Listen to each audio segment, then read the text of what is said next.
If you thought we were going to stop after No Matter What, you were wrong. If you thought we were going to stop after No One Knows, you were wrong. We're going through all of the Badfinger related singles, straight to the reunion, straight to any solo releases we have.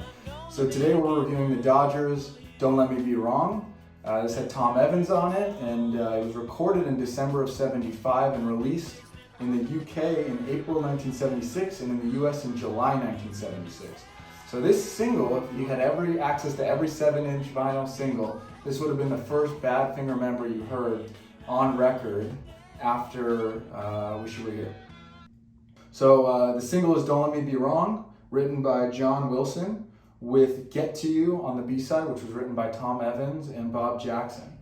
And let's talk about Don't Let Me Be Wrong. Well, that's a great background for it. I was not aware of this song when it came out. It was given to me years later, and I always loved it. It was always very reminiscent of Badfinger to me. I couldn't help it when I heard it. I loved the melodicism of it. I thought the lead vocalist I thought it was Tommy's. I don't think it is. It sounds very much like him. But it was a sound of kind of like King of the Load letting off where Badfinger left off when we heard him. It seemed like a Tommy song, very melodic. I loved the sound of the guitar on the record. Thought it was a great solo and snarling, and somewhat influenced by the Badfinger sound and therefore Pete Ham. Great ending at the time, which also was reminiscent of Maybe Tomorrow as it builds at the end and just fades with the chorus and the last chord struck together. I liked Don't Let Me Be Wrong. Always thought it was a good record. Enjoyed it.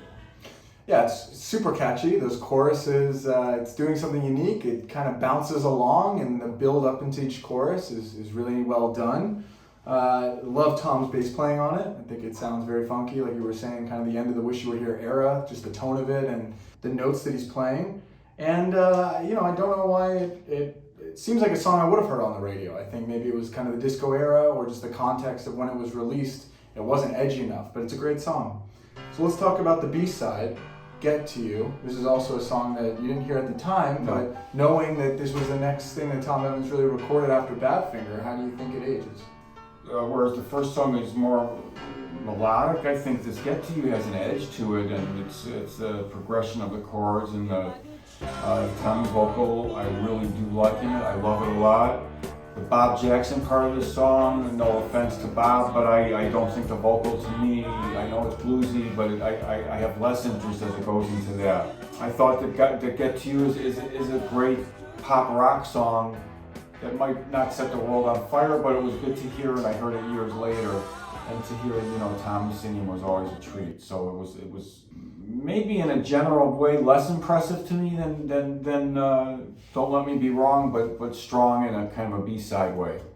It's a good song. It starts off very strong. I like the Tom Evans vocal line. And then it does tail off a little bit. It becomes really overweight in terms of the wall of sound and the chorus effect and all of that. But there's some strong potential there. We don't normally talk about the history. These are just record reviews at this point, but I think this one needs a little bit of an explanation. So they did record one more single with Tom Evans, and then, because we are Badfinger fans at the end of the day, and we track that history, Tom Evans was fired, let go, whatever. Maybe a fan knows more of the story of that.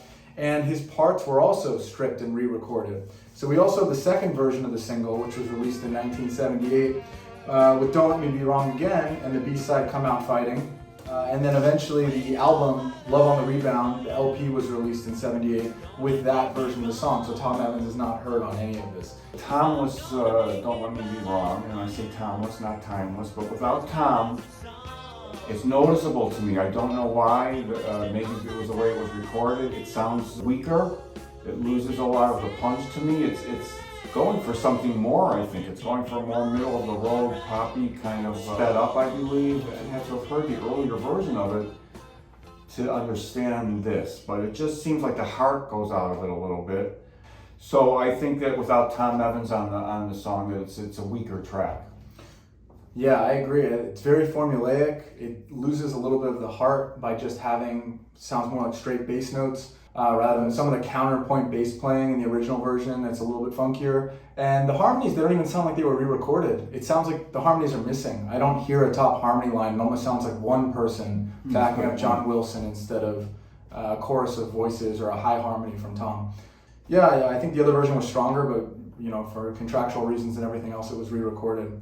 It's really a shame with all of these. They've never been remastered. It's never been re-released. So we're stuck with the vinyl. This is the only version out there officially.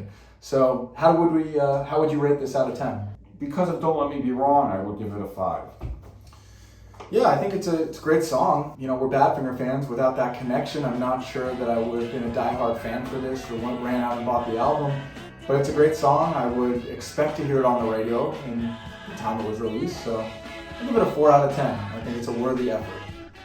So we'll keep going through. We are true fans, so Natural Gas is next.